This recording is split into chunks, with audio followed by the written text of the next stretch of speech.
자, 이 신앙생활을 하다 보면 은혜가 막 올 때는 자꾸 이런 생각이 들어요. 여기 주님이 계신다. 하나님이 오늘 날 보고 계신다. 그리고 주님이 내가 하는 이 마음의 묵상과 내가 하고 있는 고민을 다 주님이 알고 계신다. 은혜가 올 때는 이런 생각이 충만해져요. 근데 은혜가 떠날 때는 하나님이 있긴 뭐 있어. 나한테 해준 게 뭐 있어. 그리고 바보 아니야? 이런 과학시대에 하나님을 믿는다는 게. 이러면서 막 썰이 풀어져요. 나는 오늘 여러분들이 이곳에 여러분을 사랑하시고 그리고 여러분에게 뭔가 말씀하고 싶고 그리고 여러분이 사는 삶을 도와주고 싶으신 하나님께서 여기서 나에게 뭔가 말씀하실 것이다 라는 것에 대해서 알아들을 수 있는 그런 은혜가 있는 여러분 되시기를 축복합니다. 아멘. 그러면 벌써 은혜가 있는 거예요. 자, 우리가 상태가 좋을 때 스스로 알아. 상태가 좋을 때. 어떤 상태? 돈 상태? 뭐 이런 게 아니라 하나님과의 나의 관계가 좋을 때. 그때 특징이 있어요. 뭔가 하면 항상 이렇게 찬양이 흥얼거려져요. 찬양이. 그래서 그냥 설거지를 하든 자동차 운전을 하든 무슨 사람을 만나러 가든 그때 찬양이 그렇게 흥얼거려져요. 그럴 때는 굉장히 상태가 좋은 거예요. 근데 상태가 안 좋을 때는 교회에 와서 찬송 4절이면 아주 재수없게 느껴져요. 4절까지 있는 찬송. 여기 오늘 찬송을 골랐는데 딱 보니까 4절까지 있는 거야. 그러면 기분이 확 나빠지는 거야. 근데 정말 기분 나쁠 때는 5절까지 있는 거. 이런 거 나오면 정말 일어나 나가고 싶고 2절까지 있거나 이러면은 정말 반갑고 이럴 때는 상태가 좀 안 좋은 거예요. 그래서 우리 인간은 영물이에요. 영적 존재예요. 그래서 이 영적 존재가 상태가 좋을 때는 하나님을 향해서 상당히 이렇게 열려 있어요. 그래서 그렇게 찬양이 자꾸 이렇게 돼요. 그렇게 보면은 이게 찬양이 생각나는 거예요. 근데 이게 영물이 하나님과의 관계에 이상이 오면 가장 힘들게 찬양합니다. 아주 쥐어짜서 지루하는 거지 저절로 안 돼요. 그래서 오늘 말씀을 듣는 여러분들이 요즘에 나의 상태는 어떤가? 나의 상태는 이렇게 길을 걸으면서 나 같은 죄인 살리시. 하나님이 참 괜찮은 인간들도 많을 텐데 다같이 상태 안 좋은 인간을 굳이 찾아오셨을까? 뭐 이러면서 막 그런 찬양이 이렇게 은혜로 이렇게 되시고 계시다면 상당히 상태가 좋으신 거고요. 찬송가를 펴서 부르기 전에는 뭔 찬송이 있는지 생각이 안 나. 이러면 상당히 좀 상태가 안 좋으시니까 말씀을 들으면서 회복할 수 있기를 예수님의 이름으로 축복합니다. 아멘. 자, 가장 답답한 거는 하나님과 단절됐을 때 가장 답답해요. 소경이죠. 기머거리죠. 유리하고 방황하죠. 흉내내고 살아야 되죠. 그리고 아무리 애써도 안 되죠. 하나님과 관계에 이상이 오면 인생은 정말 꿀꿀한 거예요. 자, 하나님이 오늘 이 자리에 부르신 것은 하나님과의 관계를 회복하자는 거예요? 더 악화시키자는 거예요? 회복하자는 거예요. 자, 다 같이 복창하고 가요. 하나님께서 나와 관계를 회복하고 싶어 하신다. 네, 그래서 오늘 여기 예배자리에 부른 것입니다. 자, 우리 사무엘상 18장을 시리즈로 보고 있는데 오늘 18장 6절, 7절, 2절만 가지고 제가 이제 시리즈 설교를 하는데 자, 6절, 7절 다시 한번 읽어보겠습니다. 시작. 무리가 돌아올 때 곧 다윗이 블레셋 사람을 죽이고 돌아올 때에 여인들이 이스라엘 모든 성읍에서 나와서 노래하며 춤추며 소고와 경세를 가지고 왕 사울을 환영하는데 여인들이 뛰놀며 노래하여 이르되 사울이 죽인 자는 천천히요 다윗은 만만히로다 한지라. 자, 지금 블레셋과 계속 이스라엘이 전쟁을 하고 있어요. 자, 블레셋과 전쟁을 하고 있는데 이때 당시에 왕이 누구예요? 사울왕이에요. 사울왕. 그리고 이 블레셋과의 전투에서 한 3m 키를 가진 골리앗을 쳐부수면서 아주 혜성과 같이 등장한 장수가 다윗이에요.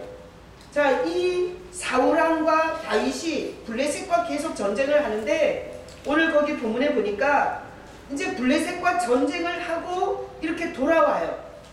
사울왕과 다윗이. 근데 거기에서 그 백성들이, 여인들이 성읍에서 노래하며 춤추며 소고와 경세를 가지고 그 왕 사울의 일행을 이렇게 환영을 하는 거예요.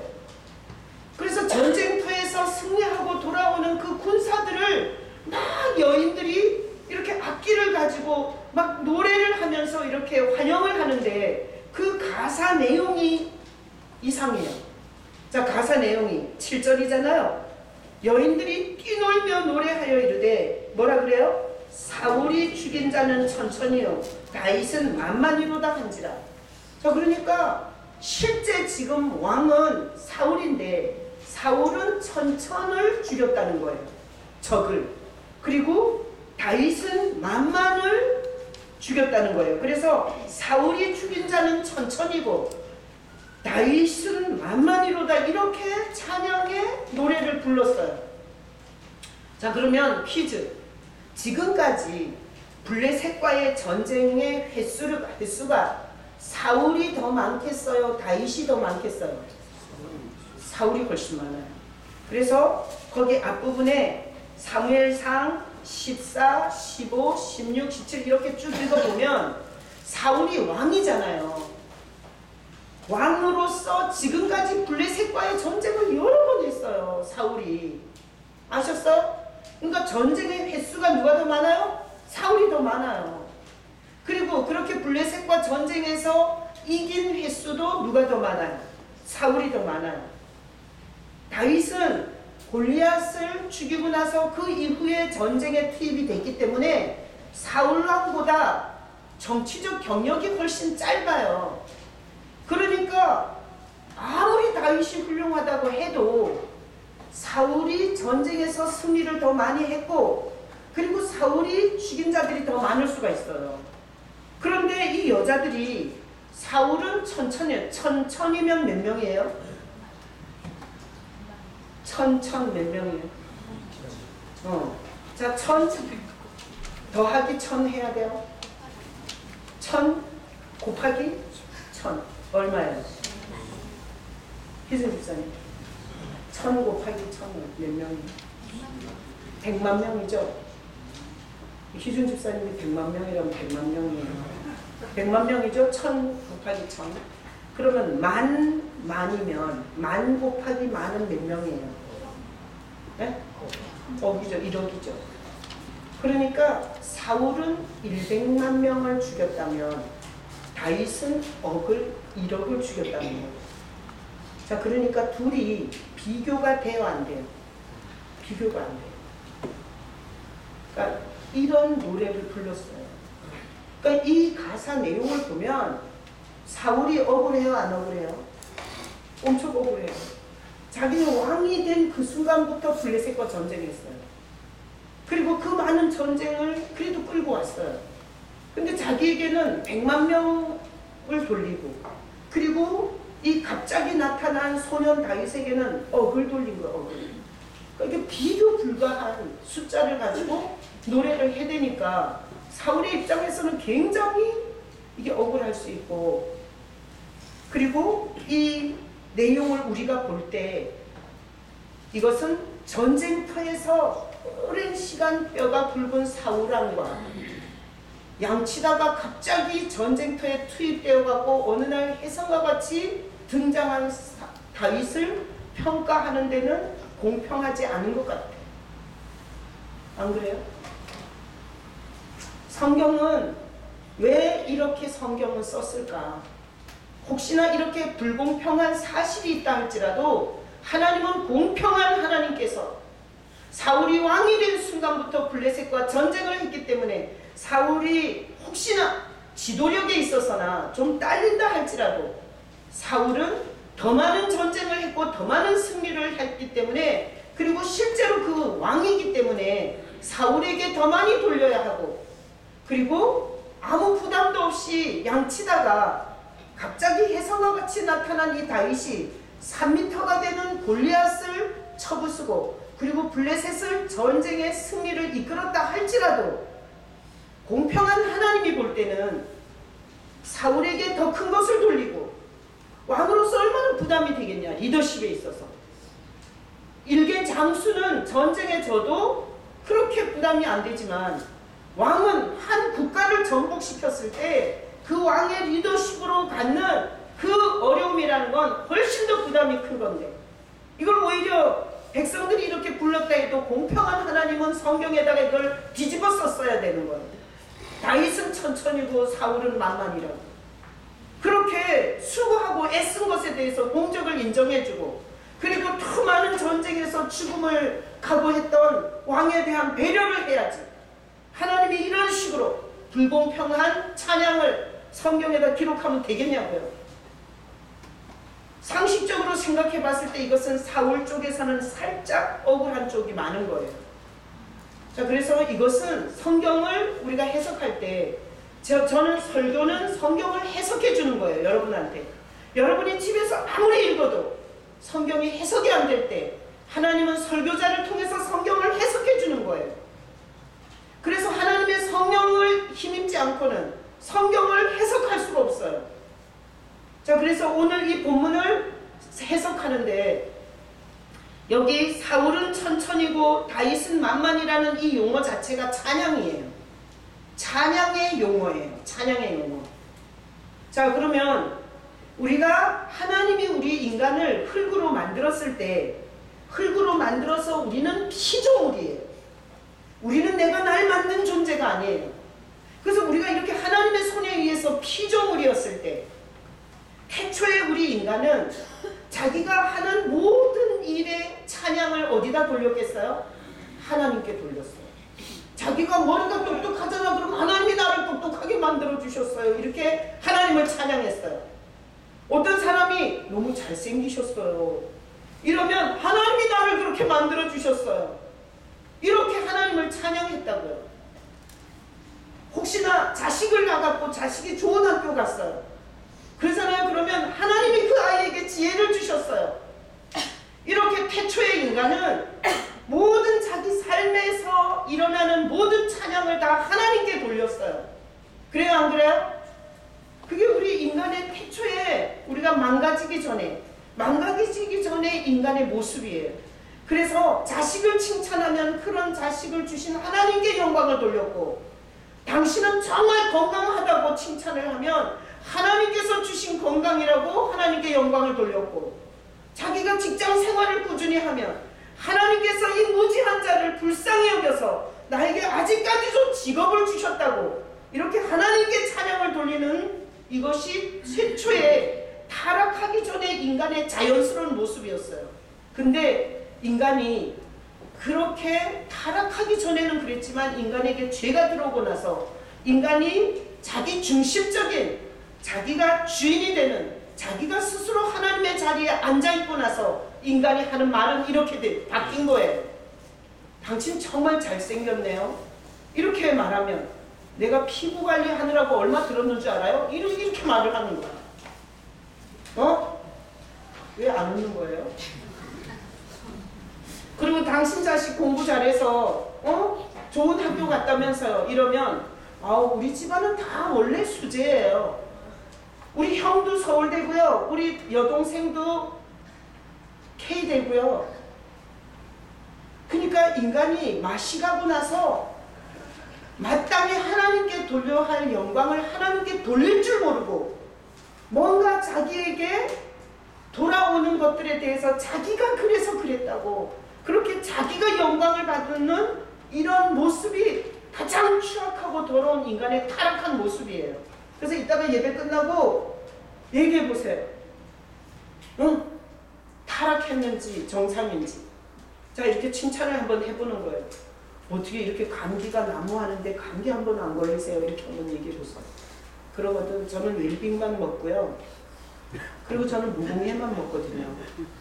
요렇게 얘기하는 건 아주 타락의 전형적 말이에요. 어떻게 이렇게 감기가 난무하고 목사까지 감기에 걸려갖고 새벽 예배를 며칠씩 빼먹는 이런 험악한 시대에 어떻게 당신은 감기 한 번 안 걸리냐고 이러면 하나님의 은혜지요.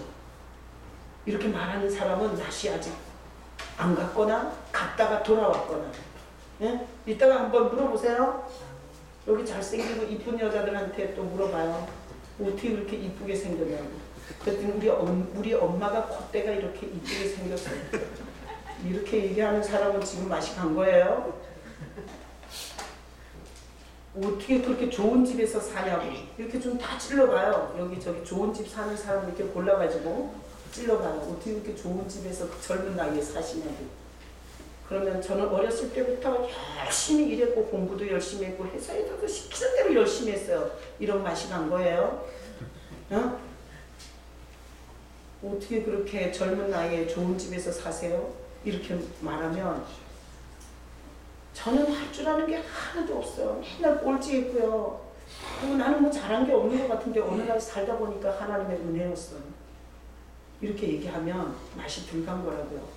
자, 그래서 우리는 설교를 들을 때 한시 생각해 봐야 돼요. 내가 원래의 인간에서 얼마나 멀리 와 있는지.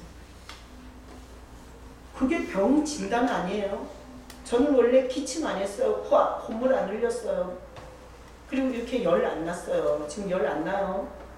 또 옮을까봐 걱정하지 마시고. 이제 감기가 거의 끝나가는데, 근데 이게 감기가 걸리니까 이런 증세가 나오잖아요. 자, 우리 인간은 원래의 모습에서 멀어진 것만큼 먼 증세가 있는 거예요. 그게 고장난 부분이에요. 그래서 원래 인간은 모든 것의 원인의 그 영광을 다 하나님께 돌렸어요. 근데 멀어진 인간은 하여튼 기회만 되면 그걸 자기가 훔치려고 해요. 그래서 하여튼 잘난 거, 똑똑한 거, 뭐 이룬 거, 그 다음에 뭔가 업적이 있으면 다 지가 잘나서 그랬다고 말하고 싶어 하는 게 우리의 타락한 인간의 심각한 병이에요. 난 여러분들이 살아가면서 여러분의 어떠함을 가지고 얘기할 때 하나님의 은혜라고 얘기할 수 있는 여러분 되시기를 축복합니다. 아멘. 막 나 잘난 척하고 내가 똑똑했다고 내가 성실했다고 나는 다른 사람에 대해서 배려했고 착하게 살았기 때문에 내가 이렇게 됐다고 아무리 거품을 불고 자기가 잘났다고 주장해봐도 사람들은 들을 때 그렇게 듣지 않아요. 교만하구나. 교만하게 듣는 거예요. 어떻게든지 자기를 잘난 척하고 싶어 하구나 이렇게 들리는 거예요. 자, 이 다윗은 사울은 천천히고 다윗은 만만이라는 이 해석은 성경을 해석할 때 모든 해석은 누구에다가 맞춰서 해야 돼요? 예수님께 맞춰서 해야 돼요. 예수님께 맞춰서.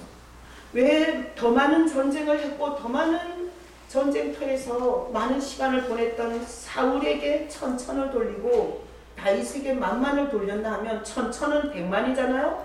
만만은 억이잖아요. 억. 그럼 이거는 감히 비교할 수 없는 숫자예요. 이것은 뭔가 하면 언젠가는 이 땅에서 부모가 내 진자리 마른 자리 갈아주고 그리고 옷도 사입혀주고 집에서 재워주고 아플 때 병원 데려다주고 그렇게 부모들이 날 키우면서 하는 일이 많이 있었지만 이 땅에 와서 예수님이 우리에게 하실 일과하고는 비교할 수가 없는 엄청난 일을 하실 예수에 대한 찬양을 이렇게 표현한 거예요. 자, 그래서 우리가 지금까지 여기까지 살아오는데 많은 사람들의 공헌이 있었어요. 국가적인 공헌도 받았고 학교의 공헌도 받았고 친구의 공헌도 있었고 교회의 공헌도 있었어요. 부인할 수가 없어요. 그 많은 공헌들이 있었지만 예수님이 우리를 위해서 한 공헌하고는 비교할 수가 없어요. 그 무엇이라 할지라도 예수님은 우리는 그냥 가만히 있으면 저주예요. 저주. 죄인으로서 우리는 저주 덩어리. 우리가 움직이는 게 다 저주야. 저주를 끌고 다니는 거야. 내가 저주를 끌고 결혼을 하는 거고, 내가 저주를 가지고 교회를 오는 거고, 저주를 가지고 학교를 가는 거예요. 왜? 죄의 삭시 사망이고 죄를 해결하지 못한 인간은 저주 덩어리예요. 그래서 저주가 돌아다니는 거예요. 지구촌에 73억이 저주가 돌아다니는 거예요. 이런 저주들이 서로 얽혀서 얼마나 비극적인 역사를 만드는지 몰라요. 그런 우리 저주 덩어리를, 나무에 달린 자마다 저주를 받은 자니, 예수님께서 십자가에 달려서 우리의 저주를, 그렇게 엄청난 아픔과 고통을 지시고 그 저주를 가져갔어요. 그래서 우리는 존재가 바뀌어요. 어떻게? 저주 덩어리에서 뭘로 바뀌어요? 축복의 덩어리로 바뀌어요. 저주가 복으로 바뀌어요. 누구 때문에? 예수 때문에. 그러니까 나에게 옷을 입혀주고 밥을 먹여주고 집에서 재워준 부모들을 향한 찬양과 이 저주 덩어리를 복으로 전환시키는 엄청난 일을 하신 예수님을 향한 찬양과 비슷할 수도 없는 거예요. 어떻게 비슷할 수가 있냐고요. 우리 존재를 바꿔주는 일을 한 게 예수님이세요. 누구든지 그리스도 안에 있으면 새로운 피조물이라. 이전 것은 지나갔으니 보라 새 것이 되었도다. 예전에 죄를 짓고 죄 가운데 살다가 그 저주 안에서 영원히 죽어야 할 우리를 두 팔을 벌리시고 그 저주를 탕감해 주신 예수께서는 이제는 우리가 예수 안에서 복이 되게 하신 거예요. 난 여러분들이 복의 근원이라는 것을 믿으시기를 축복합니다. 자, 원래는 저주의 근원이에요. 저주의 근원. 저주의 근원이었다가 우리는 예수 안에서 복의 근원으로 바뀌었어요. 자, 이걸 누가 해주셨어요? 예수님이 해주셨어요. 그래서 저주 받은 존재를 복받은 존재로 전환시켜 주신 게 메시아가 한 일이에요. 예수님이 한 일이에요. 또 평생 죄의 노예로 살다가 그 죄가 끄는 대로 영원한 사망에 갔어야 할 우리를 그 죄의 노예에서 풀려날 수 있는 힘을 주시는 게 예수님이세요. 그래서 알코올 중독, 노름 중독, 성 중독, 마약 중독, 게임 중독, 어떤 중독이든지 예수님 나를 이 중독에서 건져달라고 주님을 붙잡고 그렇게 살다 보면 반드시 그 노예에서 나오게 돼 있어요. 그러니까 우리는 예수님이 우리에게 하신 가장 위대한 일이 뭔가 하면 신분을 저주 신분에서 복의 신분으로 바꿔줬고 평생토록 죄의 노예로 살 우리를 그 죄의 사슬을 끊어주시는 일을 하셨어요. 이 엄청난 일을 하신 예수에 대한 찬양이 밥 먹여주고 옷 입혀주고 내가 지금까지 살 수 있도록 해준 은혜하고 어떻게 비교할 수 있겠어요? 그래서 하나님이 언젠가는 메시아가 한 일을 너희가 깨닫게 되면 사울이 천천히고 다윗이 만만이라고 100만과 1억의 차이가 감히 비교를 할 수 없는 것처럼 너네가 언젠가는 이 땅에 오신 메시아가 오면 그 메시아를 향한 감사와 찬양은 지금까지 그 누구에게 한 감사와 찬양과도 비교할 수가 없는 거다 라는 걸 이렇게 표현해 주신 거예요. 목회자가 성경을 해석할 수 있는 하나님의 은혜입니다. 그래서 제가 다 외우지는 못하지만 문득문득 이런 찬양이 생각날 때가 있어요. 손에 우리 뭐 돈 없어요? 돈? 자, 돈. 이런 찬양이 있어요. 손에 있는 부귀보다 주를 더 사랑하는가. 이슬 같은 목숨보다 주를 더 사랑하는가. 어떻게 손에 있는 부귀와 그리고 이 이슬 같은 이 목숨보다 주님을 사랑하지 않을 수가 없는 거예요. 그러니까 인간이 무지해서 자기가 누군지, 자기 처지가 뭔지, 자기가 어디서 와서 어디로 가는지, 자기 인생 앞에 뭐가 기다리고 있는지 전혀 모르는 문둥이 같은 인간은 그럴 수 있겠지만, 인생이 어디 와서 어디로 가는지, 내 앞에서 지금 시간 뭐가 기다리고 있는지, 이런 것에 대해서 아는 자가 어떻게 손에 있는 부귀보다 주님을 더 사랑하지 않을 수 있겠어요? 이 이슬 같은 목숨보다 어떻게 주님을 더 사랑하지 않을 수가 있겠어요? 그래서 예수님이 이 영원히 저주 아래서 죄 짓고 살다가 탐욕과 욕심을 채우기 위해서 죽는 날까지 한번 좋은 거 먹어보지도 못하고 더 쌓고 더 많이 움켜쥐려고 그렇게 하다가 지옥으로 직행해 가는 이 인간들을 찾아오셔서 눈을 열어주시고, 그리고 그 죄악에서부터 건져주시는 주님의 사역이 없었다면 우리 인생은 찬양 부를 근거 자체가 없는 거예요. 돈 벌었다고 찬양하겠어요? 자, 그래서 예수님은 이 세상의 그 무엇하고도 비교할 수 없는 우리의 찬양의 근거세요.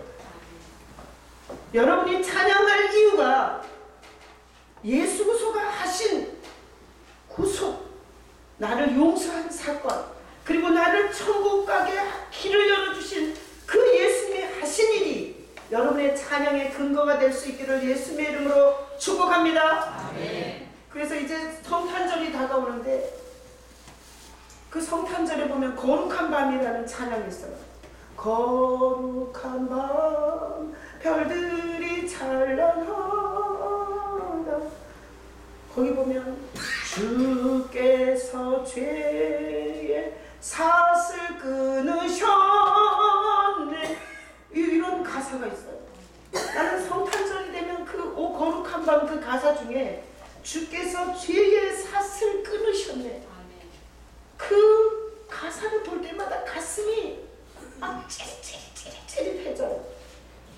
만약에 예수 그리스도께서 이 죄의 사슬을 끊는 사역을 하지 못했다면 나는 오늘도 탐욕과 욕심에 눈이 멀어가지고 다 써먹어도 못 죽을 그 돈을 향해서 얼마나 탐욕적이고 추잡한 삶을 살았을까, 그 생각을 하면 아주 끔찍하고 끔찍해요.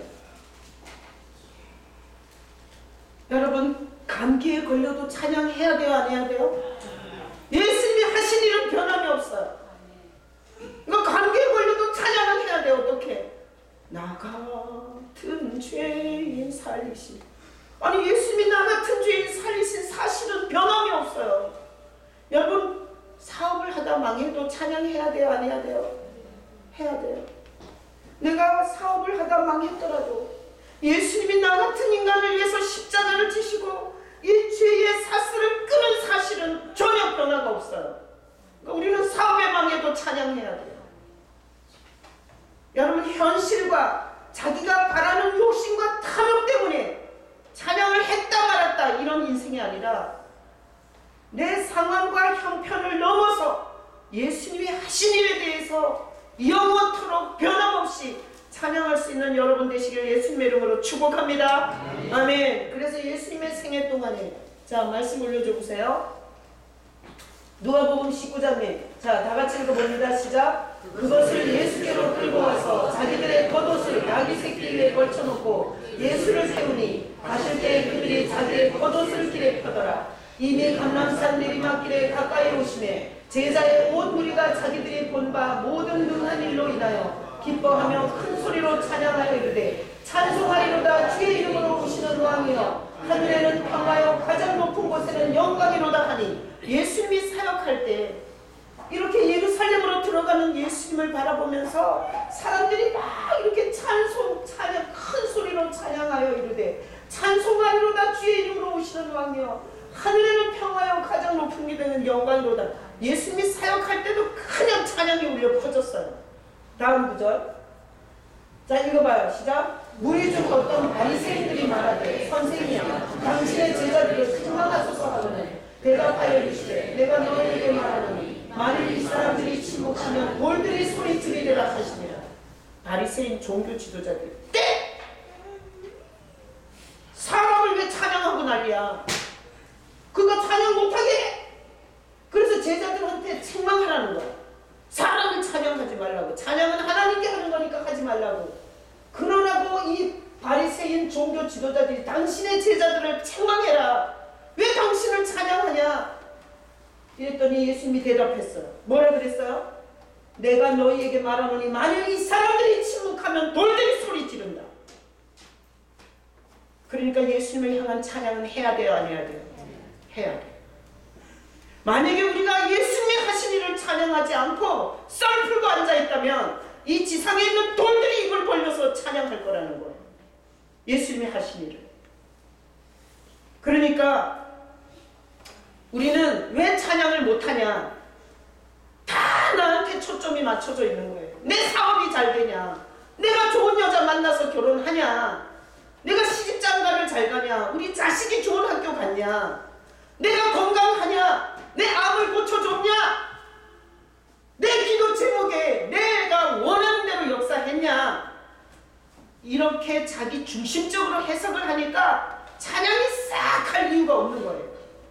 여러분, 찬양은 나한테 맞춰서 하는 거예요? 예수님의 하신 일을 생각하는 거예요? 예수님의 하신 일을 생각하고 하는 게 찬양이에요. 그러니까 내가 부자가 안 되고 내가 돈이 안 벌리고 내 마음대로 안 된다고 해서 찬양을 못하는 것은, 이것은 하나님 앞에 엄청나게 불행한 일이라고요. 그래서 찬양은 인간이 기분 좋아서 하는 게 아니에요. 인간이 지가 기운이 뻗칠 때는 5절까지 하고 3, 4절 반복하고, 자기가 컨디션이 안 좋을 때는 1, 2절인데 1절만 하고 이러는 게 찬양이 아니에요. 하나님은 오늘 이 본문을 통해서 우리가 찬양해야 될 근거는 예수 그리스도를 대한 찬양을 하는 거예요. 예수님이 우리의 저주받은 우리를 바꿔준 사실을 갖고 찬양하는 거고, 영원히 죄의 노예로 살다가 영원한 지옥에 가서 모든 처절한 형벌을 받아야 할 우리를, 그 길을 돌려놓으신 주님을 향해서 찬양하는 거기 때문에 사업과 상관이 없고 내 컨디션과 상관이 없고 내가 기도한 것에 응답을 했냐 안 했냐와 상관이 없어요. 돌들이 소리 지르기 전에 우리는 하나님이 자기 아들을 보내서 우리를 위해서 하신 일을 가지고 우리는 날마다 찬양해야 되고 매 순간 찬양해야 되고, 그리고 이 찬양으로 하나님 앞에 영광을 돌려야 돼요. 하나님께서 엄청난 일을 해주셨는데 우리가 그 일에 대해서 찬양하지 못하고 있을 때 하나님이 얼마나 가슴이 아프겠냐고요. 그래서 하나님이 모든 영광을 지가 다 가로채가는 이 도둑놈들, 유일한 인간들이에요. 짐승은 도둑질을 못해요. 근데 인간은 하나님의 것을 도둑질할 수 있을 만큼 지혜로운 것들이에요. 그래서 인간이 하나님의 받을 영광을 다 가로채서 도둑질해 가서 자기 아버지가 머리가 똑똑해서 지가 공부를 잘했고 자기가 열심히 성실하게 일했기 때문에 아파트를 샀고 자기가 열심히 공부했기 때문에 자기가 그 유명한 학교를 갔다고, 그렇게 하나님의 영광을 다 도둑질해 처먹는 인간들을 하나님이 불쌍히 여기시고 다시 하나님께로 영광을 돌릴 수 있는 근거로 예수님을 보내신 거예요. 자, 그래서 예수님이 날 위해서 하신 일을 생각하면서 찬양은 나오셔야 돼요. 내 비유에 얼마나 맞춰줬냐를 생각하면 평생토록 이 돌들이 소리를 지르게 만들 수도 있어요. 자, 그래서 이렇게 예수님이 날 위해서 하신 일을 갖고 찬양을 하다 보면 어떤 일이 생기냐? 위로부터 도와주시는 하나님의 큰 은혜를 만나게 돼요. 여러분, 돈 벌어서 찬양하지 마시기를 축복합니다. 병 나와서 찬양하는 허접한 찬양이 아니라 예수님이 하신 일에 대한 찬양을 하세요. 그러면 하나님께서 위로부터 이 요동하는 세상, 뭐가 하나도 제대로 견고하지 않은 이 세상, 흔들리는 세상을 우리가 살아가는데 위에서부터 주님이 우리를 잡아주세요. 이게 찬양의 엄청난 능력이고 하나님이 주시는 비밀이에요. 자, 그래서 제가 질문할 테니까 여러분이 생각해 보셔야 돼요. 나는 내 컨디션에 맞는 찬양을 했냐? 1번. 내 요구를 들어줬냐? 나를 잘 먹고 잘 살게 해줬냐? 내 자식에게 병이 없게 해줬냐? 내가 원하는 대로 해줬냐? 이래서 여러분들이 나에게 근거를 두어서 찬양을 했냐? 1번. 그 다음에 2번은 나의 어떠함과 상관없이 그냥 주님을 바라보면 정말 나 같은 죄인을 구원해 주시고, 나 같은 인간을 찾아와 주시고, 나 같은 인간을 위해서 대신 저주를 받으신 그 주님을 생각하면서 그냥 내 환경과 상관없이 찬양이 나오냐? 자, 이렇게 한번 자기를 진단해 보시고요. 자, 세상 사람들은 기분이 좋으면 노래를 불러요. 노래를. 그러니까 술집에서 술 한잔 걸치고 노래 많이 하잖아요. 그러니까 인간이라는 이 영물이 기분이 좋으면 뭐가 노래가 나오는 존재인 거야, 이게. 근데 지금 이 시대를 살아가는 사람들이 노래가 어떻게 잘 나올 것 같아요? 나오기 힘들 것 같아요? 노래가 나오기 힘들어요. 저기 가서 뭐 촛불이나 들어야 무슨 노래가 나오지. 어? 그래서 세상 사람들은 자기의 중심적으로 생각하면서 정말 노래다운 노래를 다 잃어버린 거예요, 지금. 어? 노래다운 노래를 다 잃어버린 거야. 내가 어렸을 때 제일 잘 불렀던 노래가 사랑이 뭐냐고 물으신다면 눈물의 씨앗이라고 말하겠어요. 이게 유행이었어요. 근데 요즘엔 그 노래도 안 나와. 근데 이 노래를 회복할 수 있는 가장 좋은 비법이 있어요. 이게 세상이 다 이렇게 가라앉는 것 같잖아요. 가라앉는 것 같잖아요. 근데 같이 가라앉으면 노아의 홍수 때 홍수에 쓸려 내려가 죽은 영혼들하고 똑같은 거예요. 거슬러 가야 되지 않겠어요? 이 시대가 흐르는 물과 거슬러 가야 되지 않겠어요? 그래야 살아남지 않겠어요? 죽은 물고기는 반드시 물에 떠 내려가는 거예요. 죽은 물고기는 반드시 물에 떠 내려간다고요. 살아있는 물고기는 그 거대한 물길을 거슬러 올라 뛰는 거예요. 여러분 연어가 막 뛰어 올라가는 거 보셨죠? 그래서 지금 이 시대의 환경과 여건과 우리가 살아가는 이 현실은 우리의 영혼 속에서 노래를 싹 다 거둬가는 환경이에요.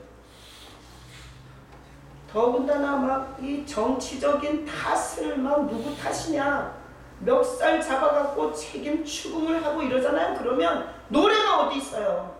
눈은 막 도끼 눈이 돼가지고 강목 들고 그리고 어떤 놈이든지 패죽이려고 이렇게 막 날치지 않겠어요? 지금은 이 아주 포악한 이런 시대예요. 근데 이런 시대에 거슬러 살아있는 물고기는 물을 거슬러 뛰는 거예요. 거슬릴 수 있는 비결이 있어요. 그것은 여러분을 향해서 하나님이 하신 하나님의 사랑의 사건을 기억하세요. 예수를 보내서 나 같은 죄의 육신의 모양을 만드셔서 내가 죽어야 할 자리에 자기 아들을 죽이면서까지 나를 하나님의 자녀라는 신분을 주려고 하신 하나님의 그 사랑을 기억하셔야 돼요. 그러면 다 쓸려 내려가는 이 죽음의 이 영적인 거대한 물결 속에서 하나님이 날 위해서 하신 일을 기억하는 자는 노래하고 사는 거예요. 찬양하고 사는 거예요. 감사하고 사는 거예요. 그게 살아있는 물고기예요. 그것이 거슬러 가는 거예요. 그것이 인생을 개척하는 거예요. 그리고 하나님께서 믿음대로 될지어다 하나님이 하시는 역사를 보게 하는 근거입니다. 아멘. 자, 그래서 성도란 뭐냐? 성도란 자기 삶을 볼 때는 노래할 게 없어. 에? 성도라고 맨날 뭐 좋은 일만 있겠어요? 그러니까 성도로 살아보면 알지만 성도 아닌 사람보다 못할 때가 많아요. 안 그래요? 나도 이게 목사인데 병 좀 안 걸리게 해주면 좋잖아요. 병 확 걸렸잖아요. 그러니까 성도로 산다고 해서 성도 아닌 사람보다 막 맨날 좋지만은 않아. 성도도 큰 낙심이 되고 어렵고 환경을 봐서는 아무 희망이 없는 게 성도일 수 있어요. 근데 성도란 뭐냐? 그렇게 자기를 보는 게 아니라 자기를 사랑하신 주님을 보고 사는 게 성도예요. 자기를 어떻게 사랑했는지 그 사랑한 주님의 이야기를 가지고 노래하는 자, 그 주님이 하신 일을 찬양하는 자가 성도예요. 그러니까 여기서 성도 아닌 사람 골라낼까요? 여기서 성도 아닌 사람 이런 사람이에요? 자기만 생각하는 게 자기만. 하나님이 자기를 위해서 뭘 해줬는지는 알고 싶지도 않아. 자기에게 꽂혀가지고 신세 타령만 하고 있는 건 성도가 아니에요. 성도란 뭐냐? 자기 신세는 꿀꿀하지만 확실하게 하나님이 자기 같은 인간을 살리기 위해서 하신 일을 기억하고 있는 게 성도예요. 이런 성도는 자기 자신이 꿀꿀한 일이 있지만 하나님이 하신 그 사실을 붙잡고 인생을 역전해내는 거예요. 자, 그래서 제가 오전 예배 때도 말했는데 일부 예배 때도. 자, 보세요. 자, 여기 봐요. 고고한 척 하지 마시고, 자, 보세요. 인생은 두 종류예요. 인생은 다 벼랑 끝을 걷고 있어. 매일 벼랑 끝이에요. 만약에 자기가 사는 게 매일 벼랑 끝이 아니라고 생각하는 사람은 문둥이든지 인생의 고생을 덜 했든지, 인생은 사는 자체가 젊든지 늙었든지 많이 배웠든지 못 배웠든지 매 순간 벼랑 끝을 살아가는 거예요. 이게 인생이에요. 이럴 때 자기 중심적으로 꽂혀있는 자, 이 벼랑 끝을 오래 가면 갈수록 탈진해서 결국은 떨어져 죽습니다. 아무도 잡아줄 수가 없어요. 근데 똑같이 벼랑 끝을 살아요. 성도도. 근데 문제를 못 가면 성도는 위에서 붙잡는 주님을 붙잡고 간다는 게 틀린 거예요. 혹시나 천길랑 떨어지로 발이 미끄러졌다 할지라도 주님이 다시 잡아 올려줘요. 성도의 위대성은 나의 똑똑한 머리와 나의 똑똑한 능력에 있는 게 아니라 성도의 위대성은 그 사람을 붙잡고 있는 예수께 있는 거예요. 아멘. 여러분, 이제 앞으로 찬양할 근거를 자기 삶에서 찾지 마시기를 축복합니다. 아멘. 찬양할 근거는 어디서 찾아야 되냐? 사울과 다윗을 천천과 만만으로 하나님께서 비교 불가하게 해놓은 것은 이 세상에서 아무리 많은 찬양거리가 있다 할지라도 애인을 찬양하고 돈을 찬양하고 출세를 찬양하고 내 직장을 찬양하고 내 학교를 찬양하고 아무리 많은 찬양거리가 있다 할지라도 나를 위해서 사랑으로 역사하신 예수 그리스도의 그 하신 일과는 비교 불가한 거예요. 그래서 자기 삶에서 찬양의 근거를 찾지 마시고 우리를 위해서 하나님이 하신 일을 기억하면서 찬양의 근거를 찾는 여러분 되시길 예수 이름으로 축복합니다. 그러면 누가 잡아줘요? 위에서 하나님이 잡아줘요. 위에서 하나님이 잡아주십니다. 찬양의 근거를 나에게서 찾지 않고 하나님이 하신 일에서 찾는 성도를 하나님은 위에서 잡아주십니다. 그래서 노아의 홍수처럼 모든 사람이 다 물에 떠내려 죽으러 떠내려가도 하나님께서 잡아주는 성도는 그 죽음의 물에 죽지 않습니다. 사람들이 다 죽을 거라고 생각했는데 여전히 살아서 주님을 붙잡고 뭔가를 해내고 있는 성도가 되는 거예요. 그래서 오늘 이 말씀을 통해서 여러분들이 이건 연습을 하셔야 돼요. 연습을. 자, 저는 지금 감기 걸렸어요. 컨디션 안 좋습니다. 오후 예배를 인도할 수 있을지 없을지 몰라서 제가 어제 지훈이한테 그랬어요. 설교 한 편 더 예배해서 준비해놔라. 내가 내일 오후 예배 강단에 못 설 수도 있다. 오전 예배는 어떻다 치지만 내가 이게 도장을 못하겠다. 그러니까 너가 설교 준비 한 번 더 해놔라. 이렇게 내가 어제 얼마나 컨디션이 안 좋았으면 이 1부, 2부 예배도 내가 과연 할 수 있을까? 이렇게 생각하면서 제가 주일을 준비하고 있었어요. 근데 제 마음속에서 아니 내가 고스톱을 치자는 것도 아니고 내가 부동산 투기를 하자는 것도 아니고 내가 주일 설교를 해야 되는데 주님께서 나한테 이렇게 체력을 안 주시고 그리고 이렇게 감기를 치료를 안 해주시면 내가 지금까지 성도들한테 다 이렇게 손 얹어서 기도해주면 성도들 병 나았다고 허리병 고쳤다고 아니 그리고 뭐 뼈가 붙였다고 별별 기적의 간증을 다 내가 듣고 왔는데 주님은 나를 안 고쳐주시면 되겠습니까? 내가 이러지 않았어요. 어떤 마음이 드나 하면 참 건강한 나를 많이 살아왔구나. 내가 건강을 이렇게 잃어보니 참 인간이 연약하다는 걸 알겠구나. 주님 내가 그동안 참 많은 날들을 주님의 은혜로 건강하게 살아왔습니다. 감사합니다.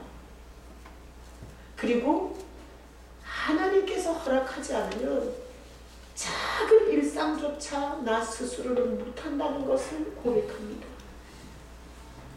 지금까지 베푸신 은혜만 해도 나는 죽어도 여한이 없습니다. 이러고 감사하고 잤더니 이렇게 새벽 예배도 하고 그리고 이렇게 예배할 수 있는 힘이 생겼어요. 오후 예배도 물론 제가 할 겁니다. 여러분 어려운 시대일수록 좋은 일이 있냐? 살만한 일이 있냐? 희망이 있냐? 이런 식으로 두드려 패면 그렇게 들고 파면 반드시 여러분 우울증으로 마귀한테 잡혀먹을 거예요. 어려운 시대를 사는 비법이 있어요.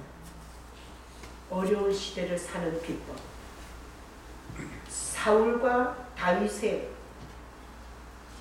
비교할 수 없는 이 사역을 성경이 기록한 것처럼 어려운 시대를 사는 비법은 우리에게 가장 큰 은혜를 베푸신 사건을 울고 먹으셨는데 예수님이 이 땅에 오신 사건, 나 같은 인간 대신 십자가에 달린 사건, 내가 죽어야 할 죽음을 대신 죽으시고 그 지옥까지 내려가셨다가 그걸 다 갚으시고 살아나신 사건, 그 하나님이 하나님 우편에서 예수님이 지금 살아계시고 그리고 우리에게 믿음을 거두지 않으셔서 오늘도 그분을 찬양하고 예배하는 자리에 올 수 있게 하신 이 주님을 기억하는 자는